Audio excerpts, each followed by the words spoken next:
2014, nilagdaan ng Pilipinas at Estados Unidos ang Enhanced Defense Cooperation Agreement, isang kasunduang nagpapatibay sa Mutual Defense Treaty of 1951 at Visiting Forces Agreement o VFA ng dalawang bansa. Sa ilalim ng EDCA, pinapayagan ng Pilipinas na magsagawa ng military training, transit, aircraft refueling, vessel maintenance at iba pang military-related activities ang US sa mga allowed locations sa bansa. Walang renta, at may diskwento sa buwis. Dinisenyo umano ang agreement para pakinabangan ng dalawang bansa pagdating sa disaster at humanitarian assistance. Sa orihinal na kasunduan, 5 ang identified EDCA sites: Cesar Basa Air Base sa Florida Blanca, Pampanga, Fort Magsaysay Military Reservation sa Nueva Ecija, Lumbia Airfield sa Cagayan de Oro, Antonio Bautista Air Base sa Puerto Princesa, Palawan at Benito Ebuen Air Base sa Cebu. Nito lamang April 2023, inanunsyo ng palasyo na magdaragdag ng 4 pang EDCA sites sa Pilipinas, 2 sa Cagayan, 1 sa Isabela at 1 sa Palawan. Sa kabuuan, 9 na ang allowed EDCA locations. Ilang mga personalidad ang kumukwestiyon at nangangamba sa desisyong ito ng ehekutibo. Kabilang dito, ang gobernador mismo ng Cagayan na si Governor Manuel Mamba. We are not even part of Southwest or Northwest Cagayan or Northwest Philippines. Diba? Yung China Sea nasa West. Hindi niyo ba alam yun? Yun yung giyera, yung gusto nila. Binubuli daw sila dyan. Nasa Eastern Seaboard po ang Cagayan. Kung yun ang problema, bakit dito nyo ilalagay sa Cagayan? Iginiit naman ni President Ferdinand Bongbong Marcos na hindi gagamitin para sa mga offensive actions ang mga EDCA sites. Sa episode na ito ng Sonia Soto Interviews, pag-uusapan natin, kailangan ba ng Pilipinas ang EDCA sites? Kailangan ba nating umasa sa mga sundalong Amerikano?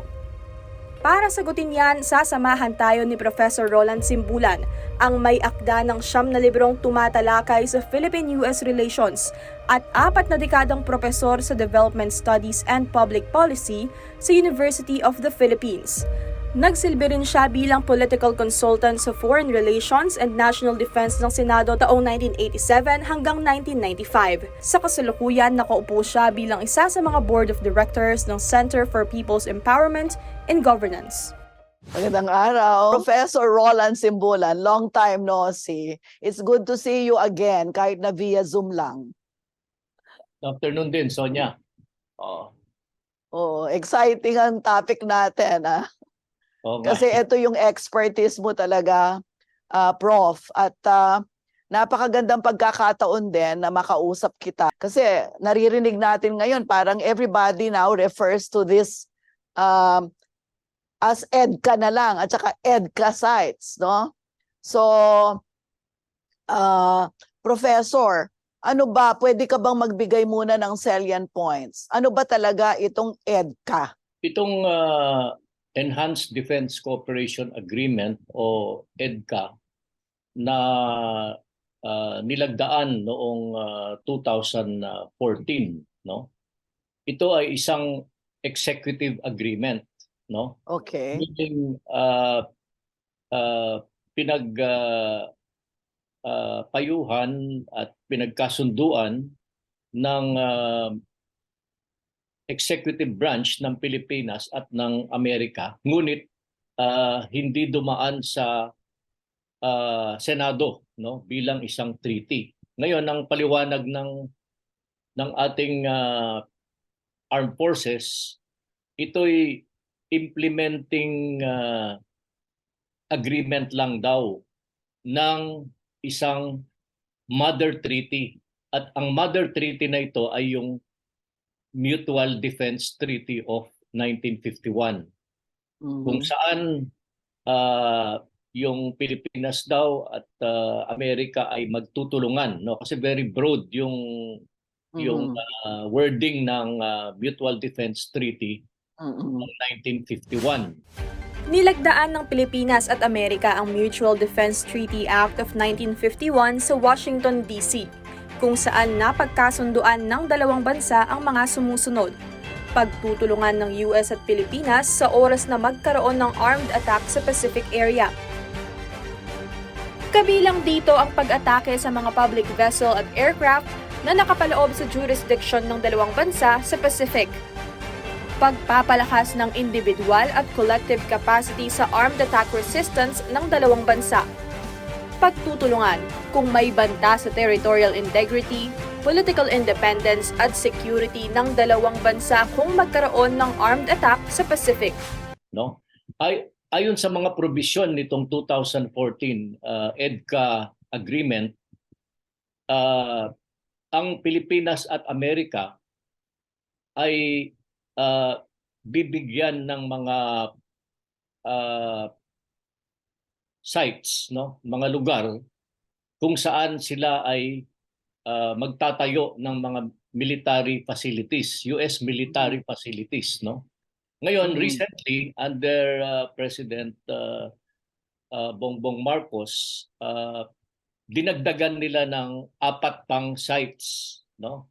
Ayon din dito sa provision ng agreement ng EDCA agreement na ito,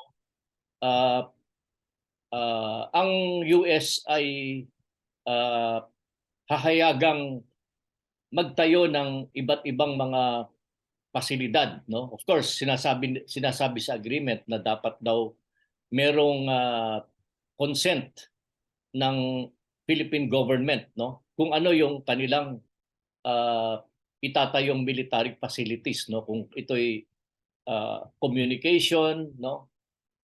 Siguro mga storage facilities, hindi natin alam kung baka kasama diyan sa hinihingi ng US, of course, mga missiles, no? Talaga ng missiles, no? Kasi kung military installation, military base, we assume na merong mga gamit pandigma. Ngayon sinasabi din sa agreement na yung US, no, na magtatayo ng mga military sites sa mga kampo ng Armed Forces of the Philippines ay bibigyan pa sila ng discount, no?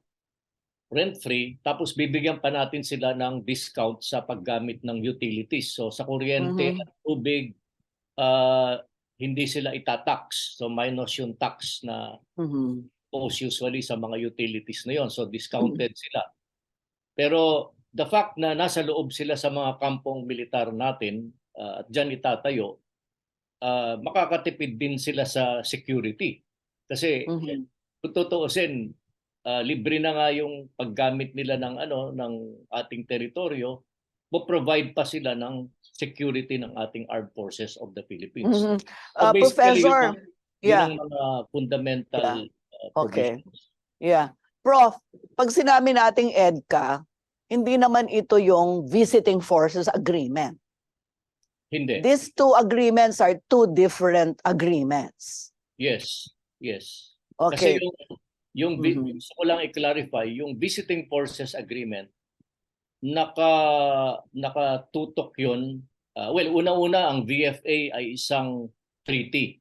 Unang-una, hindi sila covered sa ating customs regulations, sa ating quarantine regulations, at yung tapos pangalawa, yun nga, kapag merong mga sigalot, katulad ng mga krimen na nagagawa dito, merong special treatment na kakaiba doon sa usual judicial process. Kung sinusundan ko yung paliwanag mo, you're saying na yung EDCA ay implementing rules insofar as the Mutual Defense Treaty of 1951 is concerned. At itong Visiting Forces Agreement naman, parang kino-complement niya yung EDCA insofar as yung guidelines pagdating sa galaw ng mga sundalo na nandito sa Pilipinas, whether sila ay bahagi ng mga bahagi ng EDCA o kaya ng mga ng balikatan exercises. Well, hindi ba realidad ito na tayo ay binubuli ng China o tinetreten o hinaharas